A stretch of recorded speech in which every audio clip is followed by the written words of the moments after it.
j'espère que vous allez bien. Je vous retrouve pour une nouvelle vidéo tag. Il faut croire qu'après le Media Fuck Out Book Tag, j'y ai pris goût. C'est un type de vidéo que je ne fais pas extrêmement souvent, mais de temps en temps, il y en a quelques-uns qui m'interpellent et qui m'intéressent et que j'ai envie de partager avec vous.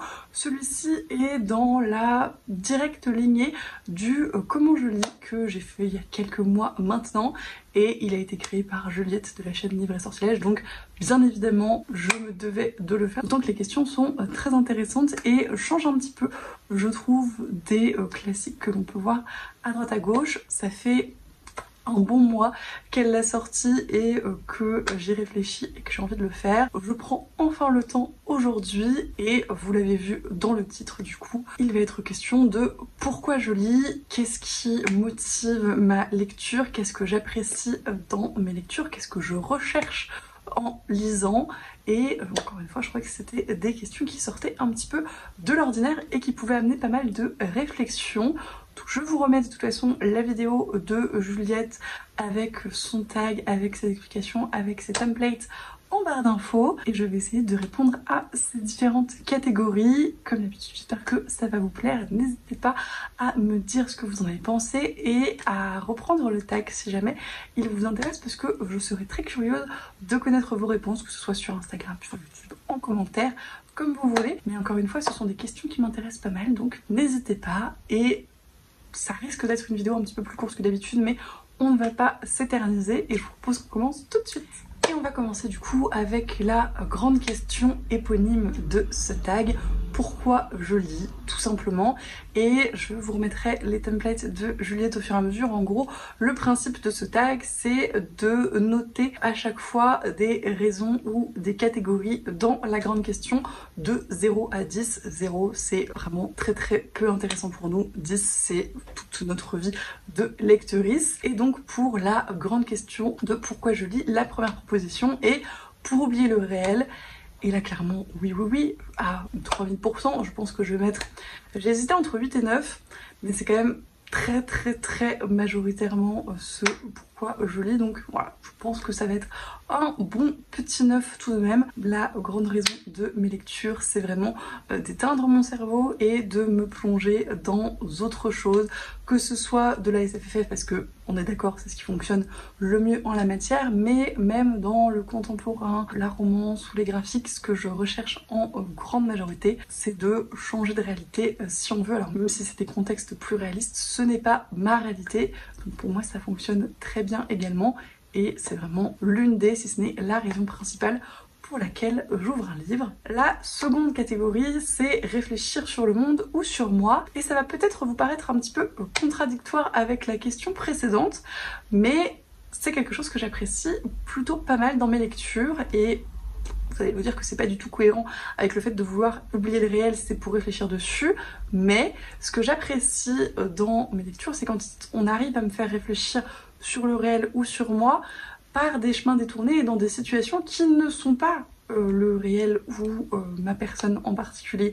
C'est de tweaker un peu mon cerveau si on veut, et à lui présenter des situations qui changent de son quotidien mais qui sont transposables à celui-ci et qui mettent du coup d'autres choses en lumière. Je sais pas si c'est très clair ce que je raconte, je ne vous ai pas encore donné ma note, mais je pense qu'on peut partir sur un bon 7. Je suis très mauvaise en notation et peut-être que je regarderai cette vidéo dans plusieurs semaines, plusieurs mois, et que je me dirais que c'est absolument pas ça, mais c'est à titre indicatif. De toute façon, c'est pour vous dire qu'effectivement c'est quelque chose que je trouve important. C'est pour ça que j'aime qu'il y ait de l'engagement dans mes lectures, que ce soit du féminisme, que ce soit du côté LGBTQIA+, que ce soit sur la santé mentale, l'environnement, que sais-je. Je trouve ça important qu'il y ait des sujets de société, même dans la littérature de l'imaginaire, où au contraire ça peut être l'occasion de changer de paradigme, de changer de contexte, de changer de point de vue, et donc de développer d'autres choses pour qu'on réalise finalement que telle ou telle chose est possible, telle ou telle chose est mal, telle ou telle chose est importante et pas si difficile que ça à réaliser. Je pense typiquement aux inégalités, au racisme, au sexisme, etc. Et voilà, c'est les choses qui font réfléchir en amenant dans d'autres circonstances, et pour moi c'est vraiment quelque chose de très très important en littérature, et notamment en littérature de l'imaginaire. Le point suivant, lire pour me détendre, et encore une fois c'est assez cohérent finalement avec le premier point, c'est quelque chose que j'apprécie particulièrement et c'est l'une des raisons principales de mes lectures. Encore une fois, peut-être pas autant que Oublier le réel et probablement un petit peu plus que Pour apprendre, donc je dirais un petit 8, ça se cale entre les deux, mais c'est vraiment quelque chose d'important pour moi.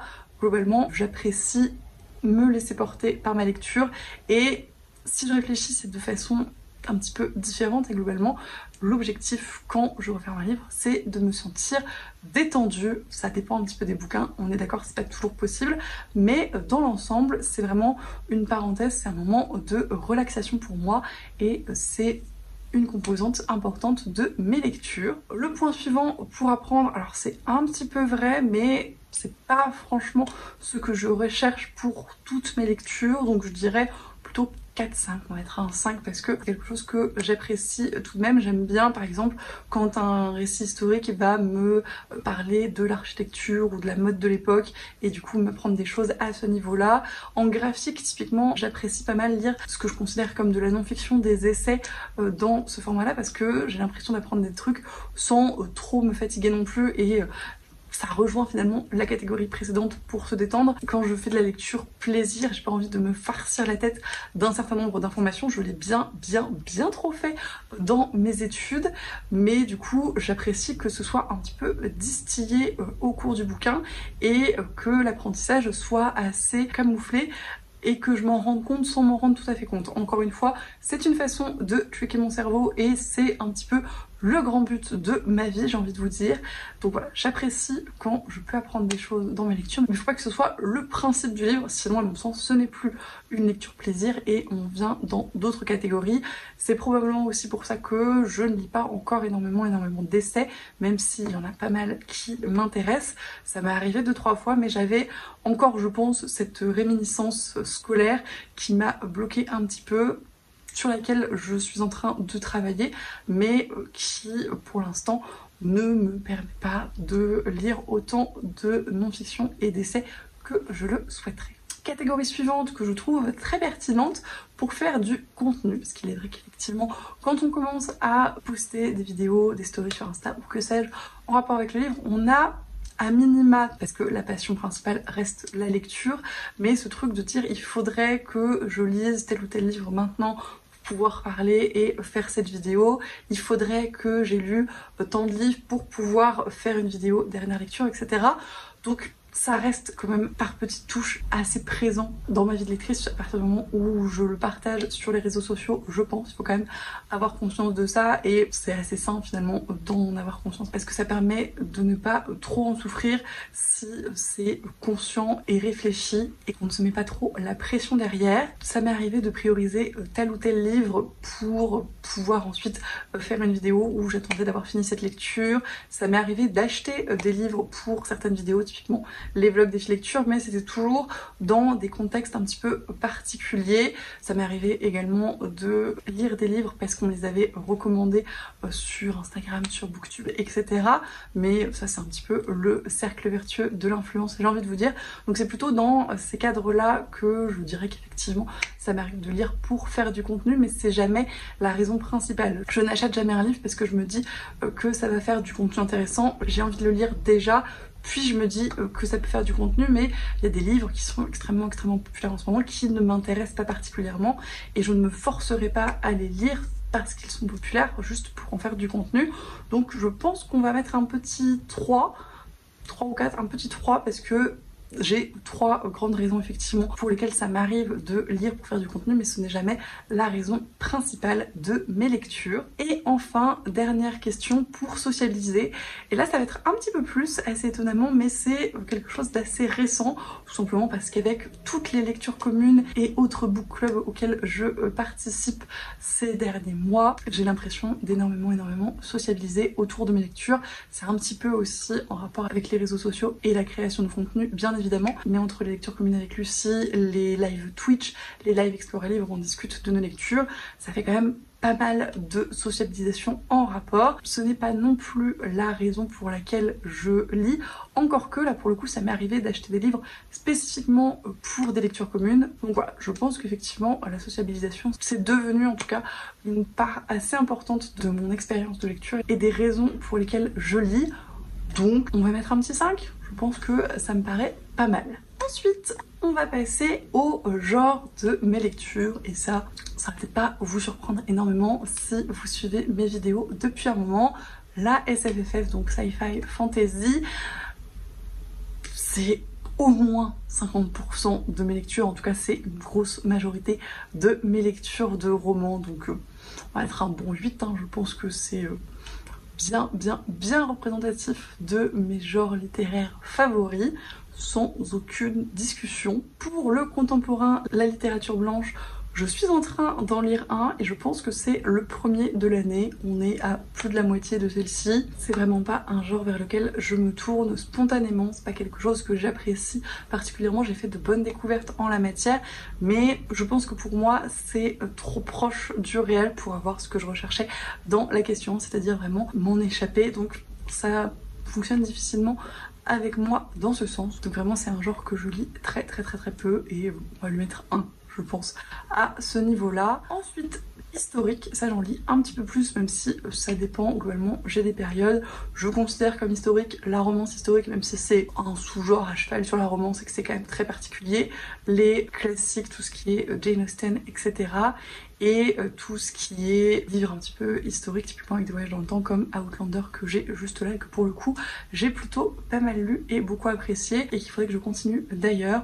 Donc voilà, en ce sens-là j'en lis un petit peu plus que le contemporain littérature blanche, mais j'en lis pas non plus des caisses. Là cette année j'en ai pas lu énormément, voire pas du tout, je ne sais plus exactement, mais voilà, ça représente pas beaucoup de mes lectures. Il y a les Ken Follett également que je lis un petit peu en historique, mais je vais dire 2 parce que c'est un petit peu plus que la littérature blanche, mais vraiment pas beaucoup en regard de tout le reste. Ensuite, mon genre préféré, bien évidemment, horreur, thriller, policier. Je n'aime pas particulièrement avoir peur, donc l'horreur c'est non. Les thrillers, j'en ai lu très peu et c'est pas ma tasse de thé. Souvent, je n'en vois pas forcément l'intérêt.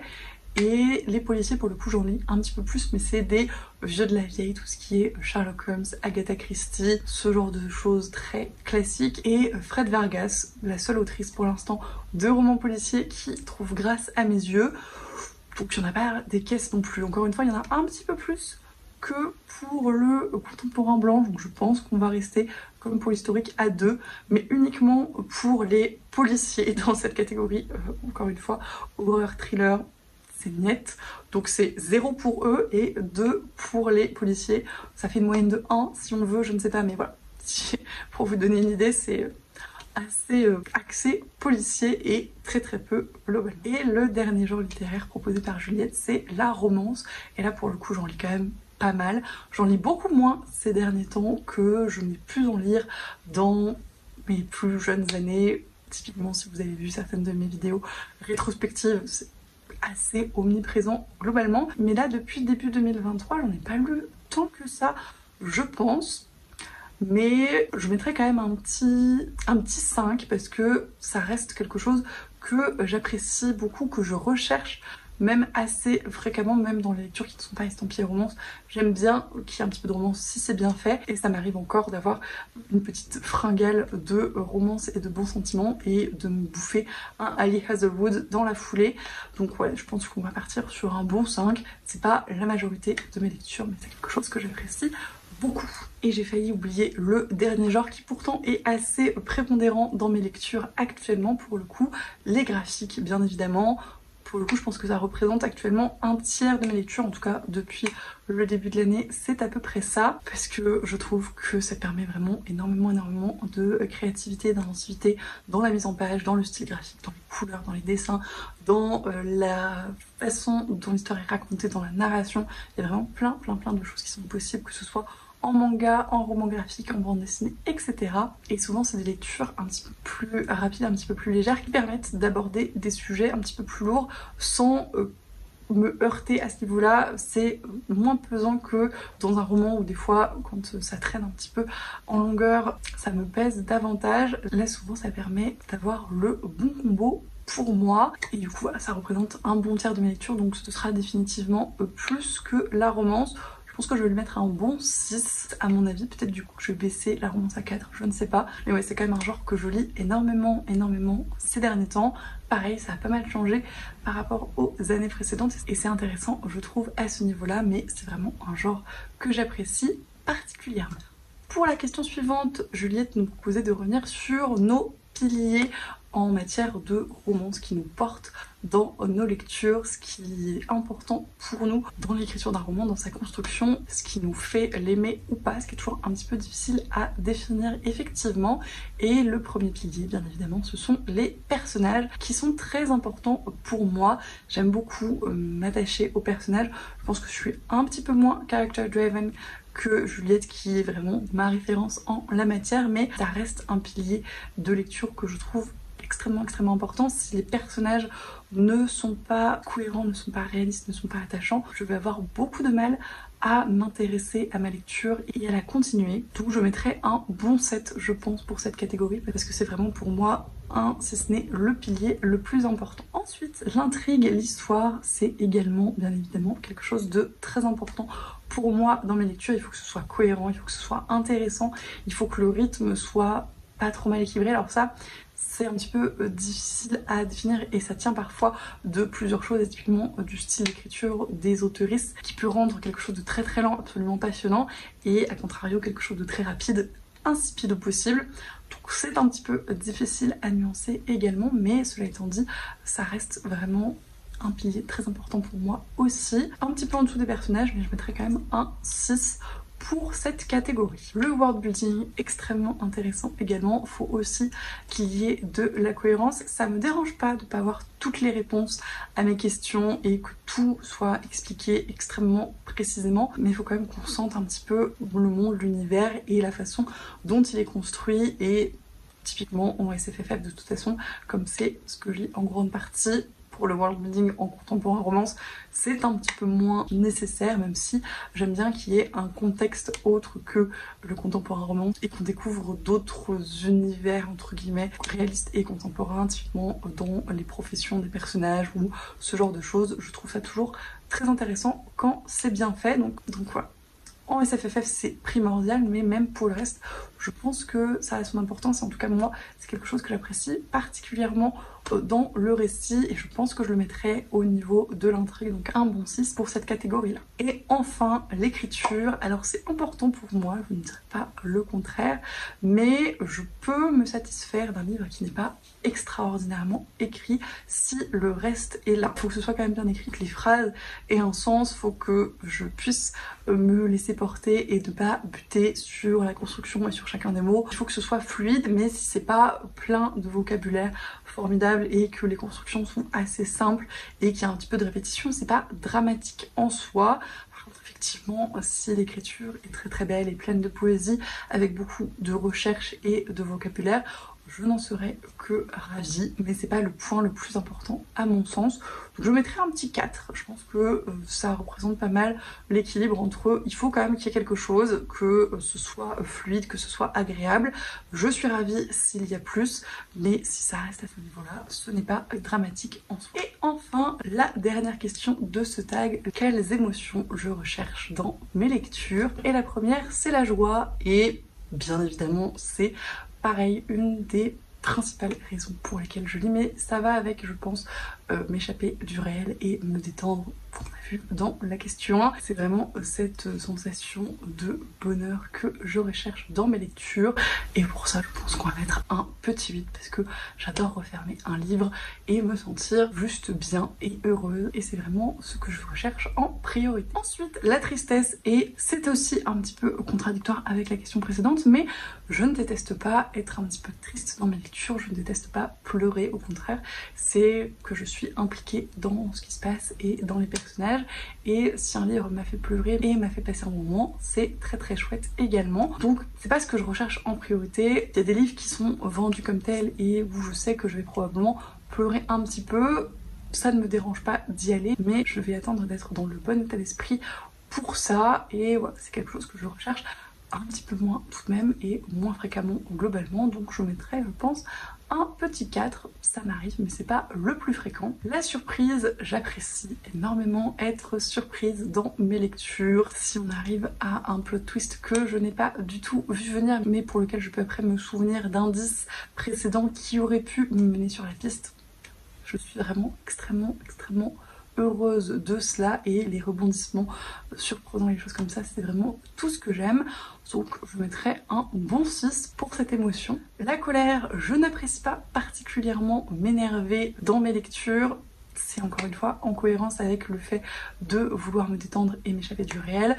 Je ne suis pas quelqu'un qui apprécie particulièrement la colère au quotidien d'une manière générale. Je trouve ça plus frustrant et énergivore qu'autre chose. Et dans mes lectures, c'est vraiment quelque chose que je n'apprécie pas particulièrement. Parfois, si un personnage, typiquement un méchant, est un petit peu horripilant, ça peut être intéressant, mais il faut pas non plus que la colère soit omniprésente. Et ce que je n'apprécie pas du tout, c'est me mettre en colère pour des problèmes dans le récit mais qui ne sont pas traités, typiquement du racisme, de la misogynie, de la grossophobie, tout ce que vous voulez, de discrimination. Si c'est dans le bouquin et que ce n'est pas dénoncé, ça risque de m'énerver et ce n'est pas du tout le but recherché. Donc on va mettre un 2 pour la colère parce que c'est pas quelque chose que j'apprécie particulièrement.